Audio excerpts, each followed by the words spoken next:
10-25 വർഷങ്ങൾക്ക് മുമ്പ് ഞാൻ അദ്ദേഹത്തെ മദ്രാസിൽ വെച്ചാണ് പരിചയപ്പെട്ടത്.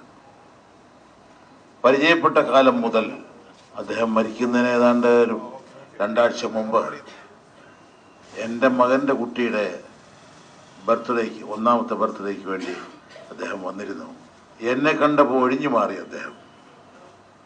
അതെന്തുകൊണ്ടാണെന്ന് എനിക്ക് മനസ്സിലായില്ല. ഞാൻ എൻ്റെ മകനെ വിളിച്ച് ചോദിച്ചു, അങ്ങ് നിൽക്കുന്നത് ശ്രീനാഥല്ലേ?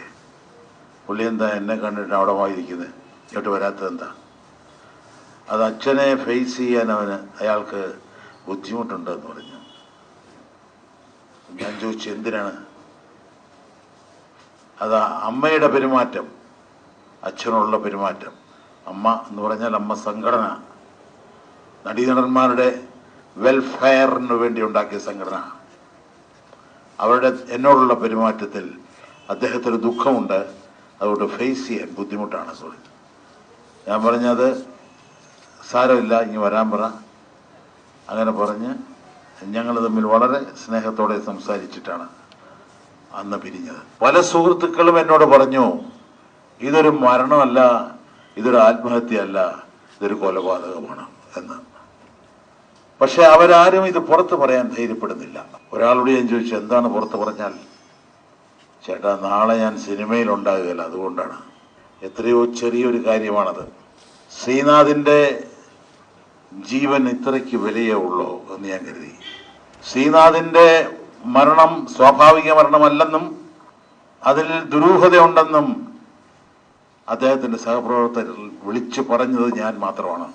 അദ്ദേഹത്തിൻ്റെ മൃതദേഹം വീട്ടിൽ കൊണ്ടുവന്നപ്പോൾ ആ ലൊക്കേഷനിൽ നിന്ന് ആരും ഉണ്ടായിരുന്നില്ല.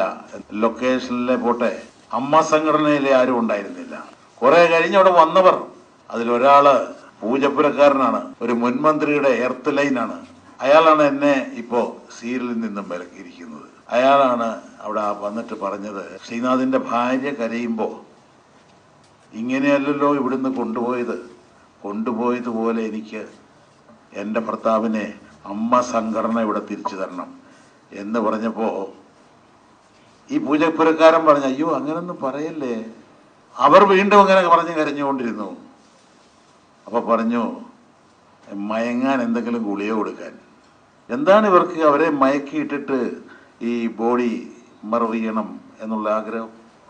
അവരിങ്ങനെയുള്ള കാര്യങ്ങൾ പറയാതിരിക്കട്ടെ എന്ന് കരുതി. മറ്റൊരു സംശയം എനിക്കുണ്ടായത്, കോതമംഗലത്ത് കിടന്ന് മരിച്ചയാളിനെ പോസ്റ്റ്മോർട്ടം ചെയ്യണമെങ്കിൽ ഏറ്റവും അടുത്ത മെഡിക്കൽ കോളേജ് എന്ന് പറയുന്നത് കോട്ടയത്താണ്. ഇനി അതല്ലെങ്കിൽ തൃശ്ശൂരാണ്. എന്തിനാണ് ഈ ആലപ്പുഴ കൊണ്ടുപോയത്? ആലപ്പുഴയിൽ അമ്മയുടെ ട്രഷറുടെ ഭാര്യ ജോലി ചെയ്യുന്നുണ്ട്, അതും ഫോറൻസിക്കിൽ. എന്നെ ഏറ്റവും കൂടുതൽ സംശയത്തിലാക്കിയത് അതാണ്. എന്തും ചെയ്യാൻ മടിക്കാത്ത കുറെ സംഘങ്ങളാണ് അമ്മയുടെ ഈ എക്സിക്യൂട്ടീവ് കമ്മിറ്റിയിലുള്ളത്. അവർ മാത്രമാണ് ഇന്ന് സിനിമയിലുള്ളത്. അവർക്ക് പിടിച്ചു നിൽക്കാൻ വേണ്ടി എന്ത് ദ്രോഹമോ അവർ ചെയ്യും. ഞാൻ അതിൻ്റെ ഒരു ജീവിച്ചിരിക്കുന്ന രക്തസാക്ഷിയാണ്. ഇതേ അനുഭവം തന്നെ എനിക്കും ഉണ്ടായി. തൊഴിൽ നിഷേധം ഇന്ത്യൻ ഭരണഘടന നമുക്ക് തന്നിട്ടുള്ള ഒരു അവകാശമാണത്. തൊഴിൽ, അത് നിഷേധിക്കപ്പെട്ടിരിക്കുകയാണ്. ഞാൻ കോടതിയിൽ പോകുന്നു, പക്ഷെ ശ്രീനാഥ് ആത്മഹത്യ ചെയ്തു എന്ന് പറയുന്നു. പക്ഷെ നിങ്ങൾ അറിയാത്ത വേറെ 2 ആത്മഹത്യ ഇവിടെ നടന്നിട്ടുണ്ട്. അതൊരു ലൈറ്റ് ബോയും മറ്റൊരു തൊഴിലാളിയുമായിരുന്നു, സിനിമാ തൊഴിലാളി. അവർക്ക് പ്രശസ്തി ഇല്ലാത്തത് കൊണ്ട് അറിയപ്പെട്ടില്ല. അതും ഈ കാലഘട്ടത്തിൽ തന്നെയാണ്. അതിൻ്റെ കാരണവും തൊഴിൽ നിഷേധമാണ്. ഇവരെ ഇവിടെ വെച്ചു കുറിപ്പിക്കാൻ പാടില്ല എന്നാണ് എൻ്റെ അഭിപ്രായം. അതിന് ഏത് രീതിയും ഉപയോഗിക്കും. ഞാൻ അതിനു വേണ്ടി കാലുവെക്കുന്നവരുടെ കൂടെ ഞാനും ഉണ്ടാവും. ലക്ഷ്യത്തിലെത്തണം തന്നെയാണ് എൻ്റെ തീരുമാനം. ഈ മാഫിയ സംഘത്തെ അവരുടെ നാവടച്ച് അവരുടെ ചലനം ഇനി ഇവിടെ ഉണ്ടാകാൻ പാടില്ല, ആ തരത്തിലാക്കണം എന്നുള്ള ശപഥത്തോടെയാണ് ഞാനിപ്പോൾ ജീവിച്ചിരിക്കുന്നത്. ഞാൻ ആത്മഹത്യ ചെയ്യില്ല. എനിക്കുണ്ട് ബുദ്ധിമുട്ടുകൾ, സാമ്പത്തിക ബുദ്ധിമുട്ടുണ്ട്. കഴിഞ്ഞ 10 കൊല്ലമായിട്ട് എൻ്റെ സിനിമകളെല്ലാം ഇവര് ഈ മാഫിയ സംഘം ഒഴിവാക്കിക്കൊണ്ടിരിക്കുകയായിരുന്നു. ഇപ്പോഴറിയുന്നത്, ഇന്നലെ ഒരു സംവിധായകൻ അലി അക്ബർ എന്ന് പറയുന്ന ആള് എന്നെ വെച്ചൊരു പടം എടുത്തിട്ടുള്ള ആളാണ്. അദ്ദേഹം എൻ്റെ വീട്ടിൽ വന്നിട്ട് പറഞ്ഞത്, പലരും ചോദിക്കുന്നു, എന്നെ വെച്ച് നല്ല വളരെയധികം നിങ്ങളെ ഇഷ്ടപ്പെടുത്തിയ ഒരു ചിത്രം എടുത്തിട്ടുള്ള ഒരു ഡയറക്ടറാണ് പറഞ്ഞത്, എന്തിനാണ് ഈ തെലുങ്കിൻ്റെ പുറകെ പോകുന്നത്, നിങ്ങൾക്ക് വേറെ ആർട്ടിസ്റ്റിനെ കിട്ടില്ലെന്ന്. അദ്ദേഹം ചോദിച്ചു, നിങ്ങൾക്ക് അഭിനയിക്കാവോ ആ വേഷം? അതെനിക്ക് പറ്റില്ല. ബി ഉണ്ണികൃഷ്ണന് പറ്റുമോ? അത് പറ്റില്ല. അപ്പം തിലകനെ പറ്റൂ, ഞങ്ങൾ തിലകനെ വിളിച്ച് ചെയ്യിക്കാൻ പോവാണ്. ഈ പറഞ്ഞ വ്യക്തി ഫെഫ്കയുടെ മെമ്പറാണ്, ഈ ഡയറക്ടർ. പക്ഷെ അതിനെ തിരസ്കരിച്ചുകൊണ്ട് അദ്ദേഹം എനിക്ക് അഡ്വാൻസ് തന്ന് ഇന്നലെ ഞാൻ കരാർ ഒപ്പിട്ടു. അതിന് ഏത് വാളായിട്ട് ആര് വന്നാലും തിരിച്ചു വെട്ട് ഞാൻ ആ രീതിയിൽ തന്നെ ഇറങ്ങിയിരിക്കുകയാണ്. ഇവിടെ സാംസ്കാരിക മന്ത്രിയോട് എൻ്റെ അനുഭവത്തിൻ്റെ 2-ാം ദിവസം ഞാൻ പരാതിപ്പെട്ടതാണ്.